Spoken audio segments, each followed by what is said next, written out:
Today, EACC detectives have recovered key documents that will aid investigations into alleged misuse of public resources by Kirinyaga Governor Anne Mumbi Waiguru and several other county officials. The detectives who raided the homes and offices of Waiguru, her chief of staff and the finance officer managed to seize what they termed as crucial documents, including passports, computers and receipts of imprest incurred by the governor. But as Chimtai Goin reports, Governor Waiguru is turning the heat on EACC, claiming they are being used to settle political scores and to distract the public from latest revelations of corruption in government. Kirinyaga Governor Anne Waiguru was back on the EACC radar. Her office and home in Kirinyaga County raided as detectives sought crucial information to firm up their case against her. Waiguru, together with other county officials, are accused of gobbling up 23 million shillings as claims of imprest for non-existent trips and failing to surrender when required to do so. This is just an investigating agency that clarifies. And every time I have come here, nothing has come out of it. Just like this, there'll be nothing. Also raided were the offices of Chief of Staff, Chief Officer Finance, and the Head of Accounting Services. Detectives making away with computers, documents and receipts, and also travel documents, including the governor's local and diplomatic passports. There are reports that during her initial appearance, only photocopies of the passports were presented. After combing through the homes and offices in Kirinyaga, detectives accompanied by the governor arrived at her posh Kihingo village residence in Kitusuri, Nairobi County. They were holed up for over 5 hours. Here too, several documents were seized and carted away to the EACC offices.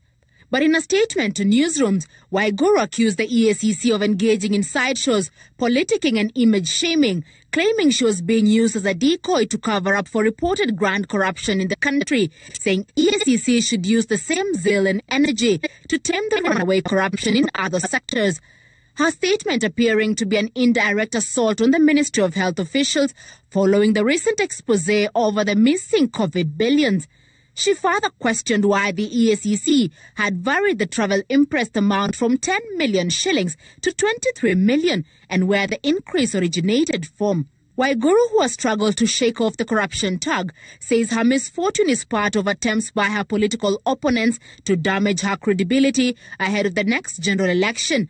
Her statement singling out the succession politics of Mount Kenya, where she has branded herself a possible kingpin.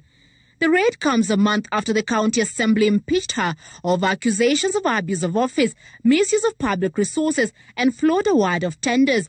However, like a cat with 9 lives, Waiguru was saved by the Senate, which found that the assembly had not submitted sufficient evidence to support their claims. Focus must shift to protecting governors and county executives from the excessive overstepping of the oversight power of the county assemblies. We are looking at a very complex case of corruption, a complex case of misappropriation of public resources, a complex case of mismanagement of public resources. But despite acquitting her, the Senate invited the DC and the EACC to probe what they termed a well-orchestrated and complex web of corruption in the tendering process at the county government of Kirinyaga.